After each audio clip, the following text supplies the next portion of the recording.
What's up? This is Sage Bond here.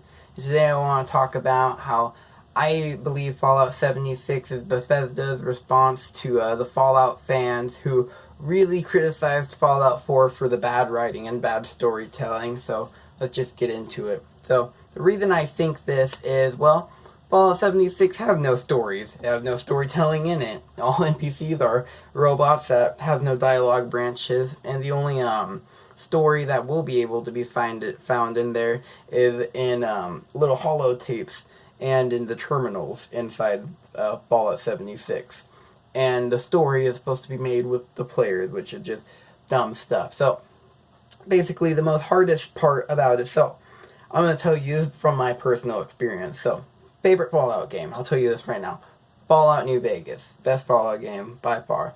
I'll tell you right now, when I bought Fallout 4 for my Xbox One, I got the Xbox One just to play Fallout 4. I was like, oh boy! And so, got the Xbox all set up, downloaded Fallout 3 because it came with it, downloaded Fallout 4, I was so excited to play it, started going off, I went out, the first thing I did, I went in the direction, immediately hit invisible barrier, pissed me off royally. I don't know why they were unable to do that. New Vegas, I never hit an invisible barrier. Never did, by the way. I've still never hit an invisible barrier in New Vegas, unless you want to call a mountainside that, but all games do that. That's how you properly do barriers in a game. It's just fucking put a mountain you can't climb. It's done.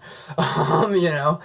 And hit an invisible barrier, then go a different direction, find a random guy, get the lamest side quest ever, and never pick up the game again because I found out Fallout 4 is incredibly boring.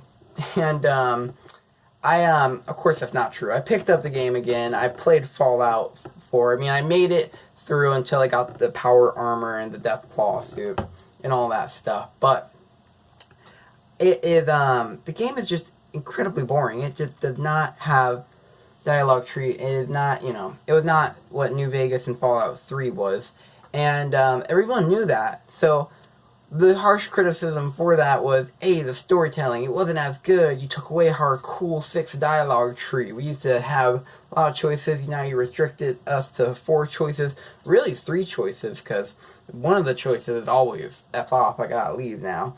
And so really only 3 dialogue choices you have with people now, which sucks. And especially with merchants, leave and buy stuff and then 2 other things? What? Just 2 things? Good or bad? No! When, you know, in like setups in New Vegas, you know, every character had multiple things. So with everyone criticizing Fallout 76 for that, I mean Fallout 4 with that, I think the people at Bethesda were like, no. We're not even gonna try. Multiplayer solo outing, bam, just nuked us. And you know what? No. Borderlands. That's all I need to say. Borderlands did it, okay? They made a game with tons and tons of NPCs, really good ones, where you can have multiple characters running around at the same time, doing stuff, and it is great. I don't like Borderlands, by the way. I don't play Borderlands. I own, actually, 2 copies of Borderlands 2. One for the Vita and one for the Xbox. And technically, I got it for the Xbox One, too. So, 3, actually. But, no, Fallout 76 does not look fun. It looks like they just did a half-ass attempt. What they said it is, it's a DLC for Fallout 4 that they're charging full price for, that they just literally expanded the map. They made a new map. That's all they did. They just made a new map that's 6 times bigger than Fallout 4. And if you remember, the main problem of Fallout 4 is just empty. It doesn't have any cool side quests. It's just a world that you just explore emptylessly. And you can't kill any of the people in Fallout 4. And you know what? There's no one. It's just going to be Fallout 76 is just going to be fucking monsters and shit. And then a random NPC player that you can't shoot at them because player v player isn't activated unless you're on a player v player server that's going to be made a few months later, because of course it's going to be made a few months later because that's what's going to happen. And so it's going to be very annoying, you know. And I'm going to be honest, I'm going to buy Fallout 76.